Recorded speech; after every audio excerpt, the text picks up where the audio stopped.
Parece, há que checar isso, que a decisão do ministro do STF é em função de a empresa estar praticando uma obstrução da justiça. Uhum. E essa é a razão pela qual o STF... Agora, isso não vai ser visto agora, mas nos próximos dias nós vamos ver algumas questões. Primeiro, parece que um coronel, deputado pelo PL de Pernambuco, fez uma solicitação para que o Estado-Maior das Forças Armadas se manifestasse. E, de fato, saiu uma nota do Estado-Maior revelando a dependência científica e tecnológica das Forças Armadas, a Starlink. Bem, não há nenhuma novidade nisso. A jogada política é clara. Um deputado de direita, um coronel, faz a solicitação para as Forças Armadas darem uma manifestação clara de eloquente dependência científica e tecnológica e despreparo das Forças Armadas para, num ato simples como esse, defender a soberania do país. Sem desenvolvimento científico e tecnológico, não é possível falar em soberania. Como a maioria, a cúpula dos militares, não tem nenhum interesse na soberania brasileira, porque são forças armadas comprometidas com uma visão liberal de economia e com o domínio hemisférico dos Estados Unidos, do Departamento de Estado, não é?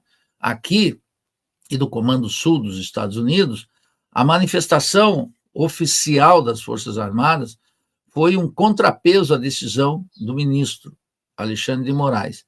E tudo indica que, se eu não estou equivocado, já está na mão do Zanin um parecer que vai submeter essa decisão, que é de caráter autocrático, né, ao colegiado do Supremo Tribunal Federal.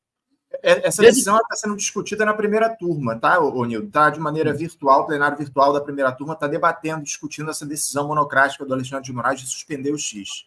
Desculpe, eu falei autocrática, foi um erro aqui, um vício de linguagem já, uma decisão monocrática. Isso. Então, de fato, o episódio do STF e das Forças Armadas não deram ainda, não dá para dizer qual é a solução, mas, obviamente, que nós estamos diante de uma multinacional e estamos diante de um instrumento de dominação política que tem lá sua eficácia, e ficou todo mundo discutindo isso pelos aspectos, digamos, menos importantes. Eu acho que esse episódio já revela algumas questões. Primeiro, a absoluta falta de autonomia científica e tecnológica das Forças Armadas.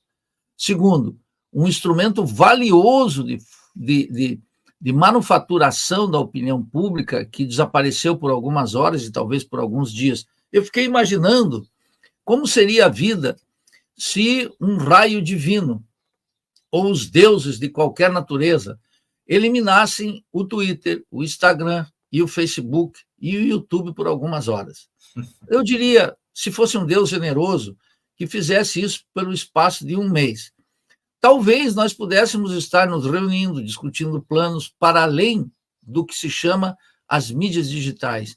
E isso talvez desse um banho de realidade a muitos de nós que estamos só aqui atrás das câmeras, falando com gente que nós jamais vamos conhecer, alguns entram em contato conosco, mas, sobretudo, participando desse sistema de manufaturação da opinião pública que está lá nas recordações do escrivão Isaías Caminha, do meu querido Lima Barreto, que está também em Robson, que está em Walter Lippmann, George Seldes, Noam Chomsky, e um conjunto de figuras, e sobretudo George Orwell, que mostram que esse é um instrumento medonho de manufaturação da opinião pública, e que, talvez nesse contexto, Anderson, as centrais sindicais, os partidos políticos, as organizações populares, pudessem, e os intelectuais, criar seus próprios jornais, e fazê-lo não só através de formas eletrônicas, mas, sobretudo, através do bom e velho papel, e que a gente pudesse ter uma linha. Agora, o episódio não terminou ainda, Anderson. Vamos ver a manifestação do Supremo. e vamos ver em que medida o Supremo, como uma instituição central da República Burguesa, apodrecida nos seus cimentos, é efetivamente capaz de enfrentar uma multinacional. E alguém do establishment, dentro dos Estados Unidos, né, daquele que é o governo profundo, aquele que as pessoas chamam do deep state, quer dizer, aquilo que é o governo permanente, não esses governos que entram e saem, como Lula, como Biden, como Kamala, isso vai e volta. E quem pensa governo não pensa poder. E só quem pode pensar governo é quem pensa poder.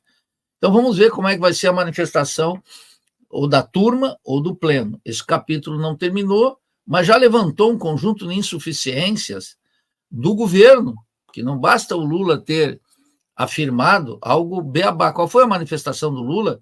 Foi próxima não só do ridículo, mas, sobretudo, da cumplicidade com a falta de soberania do país.